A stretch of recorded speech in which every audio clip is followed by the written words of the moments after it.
दूर धक्काने लगी, लेकिन हम भगवान कहाँ छोड़ने वाले थे महाराज ना। भगवान कहने लगे देखो हम या तो किसी को थामते नहीं है, किसी की जिम्मेवारी लेते नहीं, और अगर हमने किसी की जिम्मेवारी ले ली, किसी को थाम लिया तो उसका उद्धार किए बिना हम पर छोड़ते नहीं, जब तक उद्धार नहीं कर दे। बड़ी बात है। अब आप एक बात और विचार करो, जिसने जहर पिलाया, जहर का पान करवाया, भगवान ने उसको मुक्ति दे दी। जिसने विष पान कराया, खराब चीज होती है विष, कोई पान थोड़ी ना करता है। जिसने विष पान कराया, भगवान ने उसको मुक्ति दे दी। अगर कोई माखन मिश्री खिलाएगा तो उसको क्या दे देंगे आप खुद सोच के देखो महाराज। विष वाले को मुक्ति मिल रही, जहर वाले को, माखन मिस्त्री वाले को तो सर्वस्व लुटा देंगे हमारी सरकार, सब कुछ। पूतना जब घबरा गई ना तो उससे भवन से बाहर दौड़ी दौड़ी गई और अपना विशाल स्वरूप बनाया। दूर जाकर ना एक बाग में अपने विशाल काय स्वरूप से जमीन पर गिर गई। भगवान उसके वक्षस्थल पर बैठकर दुग्ध पान कर रहे। नगर के लोग डर गए। यशोदा मैया तो इतना डर गई कि जाने मेरे लला का क्या हुआ होगा, 6 दिन का लला मेरा, इतनी विशाल काय राक्षसी। अब महाराज लोग दौड़े दौड़े गए ना, देखा कि ये तो बहुत बड़ी राक्षसी है। राक्षसी समाप्त हो गई, लेकिन हमारे कन्हैया जी वक्ष स्थल पर बैठ के खिल खिला रहे, हंस रहे। बोलिए बाल कृष्ण भगवान की जय हो। हमारी किशोरी जी 11 महीने बड़ी है हमारे सरकार से, बिहारी जी से 11 महीने। अभी राधाष्टमी आने वाली है 31 अगस्त को। 11 महीने हमारी किशोरी जी बड़ी है कन्हैया जी से, बड़ी अच्छी बात है। परमात्मा ने पूतना के बाद अनेक सकटासुर और भी कई दैत्यों का महाराज समापन किया है। बाल लीला में ही कई दैत्यों निशाचरों को समाप्त कर दिया, बाल लीला में।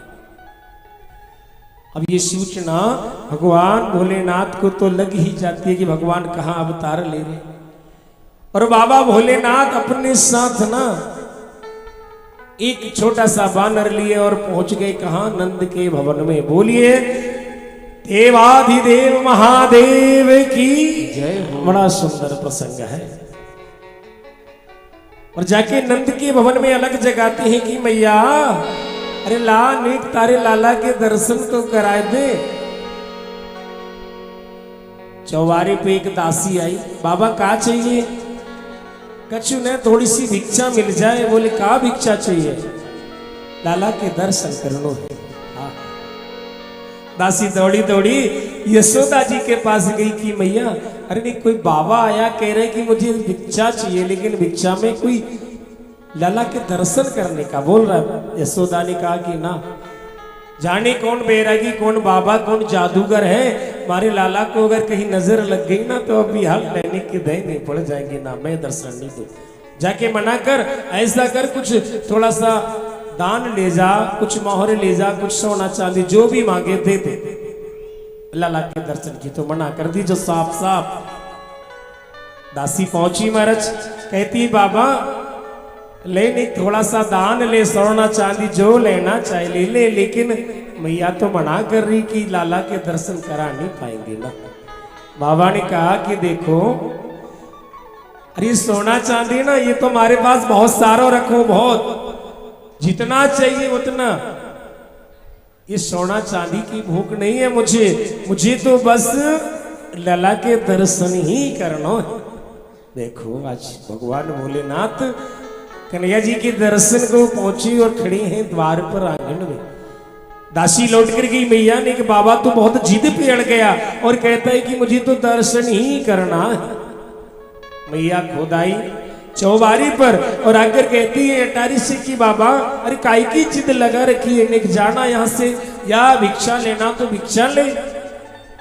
या कोई भिक्षा होगा कि लाला के दर्शन करा, लाला के दर्शन की कोई भिक्षा थोड़ी होगी। हमारा लाला अभी सोया है, मैं दर्शन नहीं करा पाऊंगी।